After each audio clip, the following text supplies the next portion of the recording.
जय श्री कृष्ण मित्रों, आज आप सुनेंगे श्रीमद् भगवद गीता के दूसरे अध्याय का महात्म्य।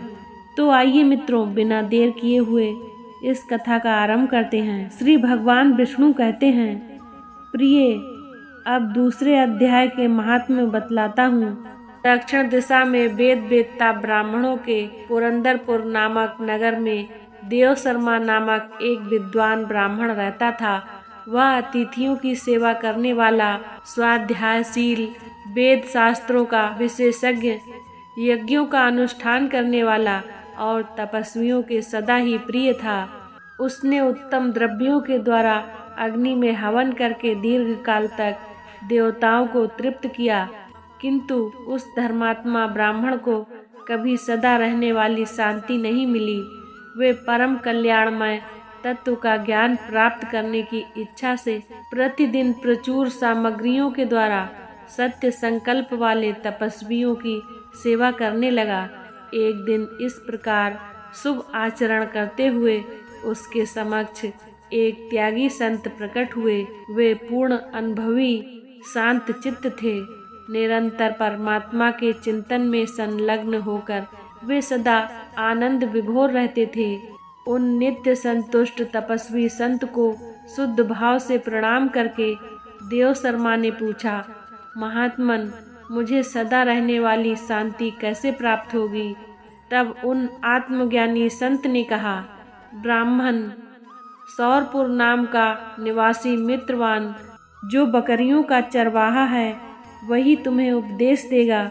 यह सुनकर देवशर्मा ने महात्मा के चरणों की वंदना की और सौरपुर ग्राम के लिए चल दिया। समृद्धशाली सौरपुर ग्राम में पहुंचकर उसने उत्तर भाग में एक विशाल वन देखा। उसी वन में नदी के किनारे एक शिला पर मित्रवान बैठा था। उसके नेत्र आनंद से निश्चल हो रहे थे और अपलक दृष्टि से देख रहा था। वह स्थान आपस का स्वाभाविक बैर भाव छोड़कर एकत्रित हुए परस्पर विरोधी जंतुओं से घिरा था। वहाँ उस उद्यान में मंद मंद वायु चल रही थी। मृगों के झुंड शांत भाव से बैठे थे और मित्रवान दया से भरी हुई आनंद विभोर दृष्टि से पृथ्वी पर मानो अमृत छिड़क रहा था। इस रूप में उसे देखकर देवशर्मा का मन प्रसन्न हो गया। वे उत्सुक होकर बड़ी विनय के साथ मित्रवान के पास गया। मित्रवान ने भी अपने मस्तक को झुकाकर देवशर्मा का सत्कार किया। तदंतर विद्वान ब्राह्मण देवशर्मा अनन्य चित्त से मित्रवान के समीप गया और जब उसके ध्यान का समय समाप्त हो गया, तब देवशर्मा ने पूछा, महाभाग, मैं आत्मा का ज्ञान प्राप्त करना चाहता हूँ। मेरे इस मनोरथ की पूर्ति के लिए मुझे किसी उपाय का उपदेश दीजिए, जिसके द्वारा परम सिद्धि की प्राप्ति हो सके।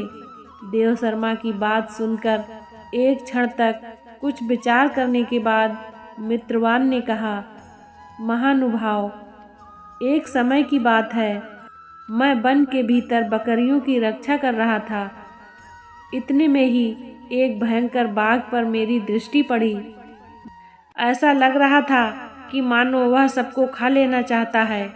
मैं मृत्यु से डर गया था, इसीलिए बाघ को आते देखकर बकरियों के झुंड को आगे करके मैं वहां से भाग चला, किंतु एक बकरी तुरंत ही सारा भय छोड़कर नदी के किनारे उस बाघ के पास चली गई।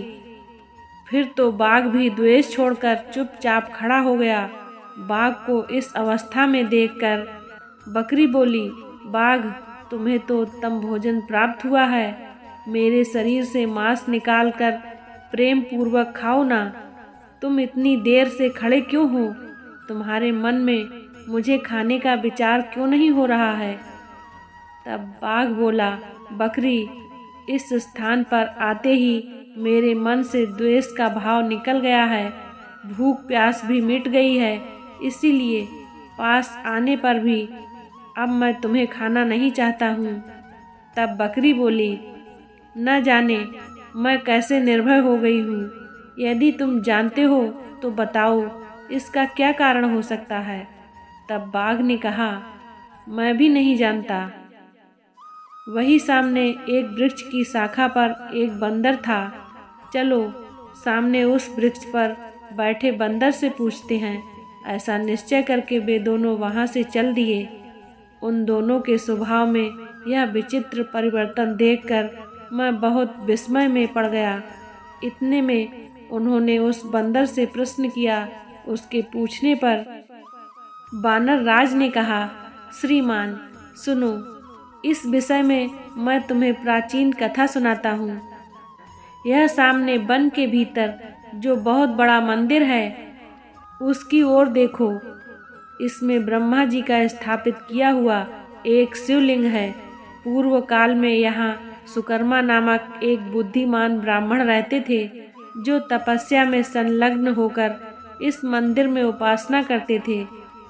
वे वन में से फूलों का संग्रह कर लाते और नदी के जल से पूजनीय भगवान शंकर को स्नान कराकर उन्हीं से उनकी पूजा किया करते थे। इस प्रकार आराधना का कार्य करते हुए सुकर्मा यहाँ निवास करते थे। बहुत समय के बाद उनके समीप किसी अतिथि आत्मा का आगमन हुआ। भोजन के लिए फल लाकर अतिथि महात्मा को अर्पण करने के बाद सुकर्मा ने कहा, महात्मा, मैं केवल तत्व ज्ञान की इच्छा से भगवान शंकर की आराधना करता हूँ। आज से इस आराधना का फल मुझे मिल गया, क्योंकि इस समय आप जैसे महापुरुष ने मुझ पर अनुग्रह किया है। सुकर्मा के ये मधुर वचन सुनकर तपस्या के धनी महात्मा अतिथि को बड़ी प्रसन्नता हुई। उन्होंने एक शिलाखंड पर गीता का दूसरा अध्याय लिख दिया और सुकर्मा को उसके पाठ और अभ्यास के लिए आज्ञा देते हुए महात्मा ने कहा, ब्राह्मण, इससे तुम्हारा आत्मज्ञान संबंधी मनोरथ अपने आप सफल हो जाएगा। यह कहकर वे बुद्धिमान तपस्वी महात्मा सुकर्मा के सामने ही उनके देखते देखते अंतर्ध्यान हो गए। सुकर्मा विस्मित होकर उनके आदेश के अनुसार निरंतर गीता के द्वितीय अध्याय का अभ्यास करने लगे। इसके बाद दीर्घ काल के पश्चात अंतःकरण शुद्ध होकर उन्हें आत्मज्ञान की प्राप्ति हुई। फिर वे जहाँ जहाँ गए वहाँ का तपोवन शांत हो गया। उनमें सर्दी गर्मी और राग द्वेष आदि की बाधाएं दूर हो गईं। इतना ही नहीं, उन स्थानों में भूख प्यास का कष्ट भी जाता रहा तथा भय का सर्वथा अभाव हो गया। यह सब द्वितीय अध्याय का जप करने वाले सुकर्मा ब्राह्मण की तपस्या का ही प्रभाव समझो।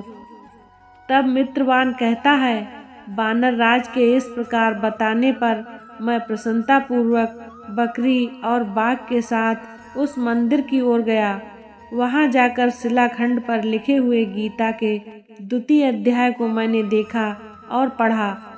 उसी का अध्ययन करने से मैंने तपस्या का पार पा लिया है। अतः भद्र पुरुष, तुम भी सदा द्वितीय अध्याय का ही अध्ययन किया करो। ऐसा करने पर मुक्ति तुमसे दूर नहीं रहेगी। तब श्री भगवान कहते हैं, प्रिय, मित्रवान के इस प्रकार आदेश देने पर देव शर्मा ने उसका पूजन किया और उसे प्रणाम करके पुरंदरपुर की राह ली। वहाँ किसी देवालय में पूर्वोक्त आत्मज्ञानी महात्मा को पाकर उन्होंने यह सारा वृत्तांत बताया और सबसे पहले उन्हीं से द्वितीय अध्याय को पढ़ा।